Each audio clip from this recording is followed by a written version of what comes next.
கரத்தின் கனி அவரால் கிடைக்கும் பலன். 4th question. இஷ்டவேளை காக்கிறவர் உறங்குவதும் இல்லை தூங்குகிறதும் இல்லை.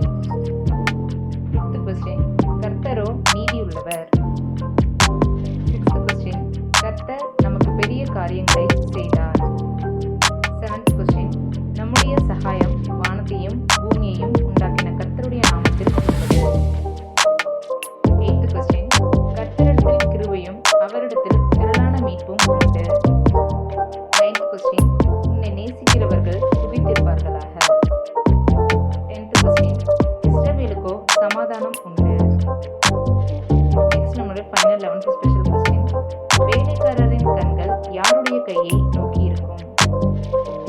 ஓகே ஃப்ரெண்ட்ஸ், இந்த கொஸ்டின்ஸ்க்கு ஆன்சர் தெரிஞ்சவங்க இந்த வாரம் வியாழக்கிழமைக்கு முன்னதாக உங்களோட ஆன்சரை கமெண்ட் பாக்ஸ் ஒரு வாட்ஸ்அப் குரூப்பில் சென்ட் பண்ணுங்கள். ஃப்ரெண்ட்ஸ், லாஸ்ட் வீக் கேட்ட கொஸ்டின்ஸ்க்கு ஆன்சர் பண்ணவங்க எல்லாருன்னா இதில் வின் பண்ணிட்டு யாருன்னு பார்த்தீங்கன்னா Bella sister 11/11. Congratulations. Okay friends, நம்ம நெக்ஸ்ட் வீக் மீட் பண்ணலாம். அது வரைக்கும் தேவன் தாமே நம்ம ஆசீர்வதிப்பாராக.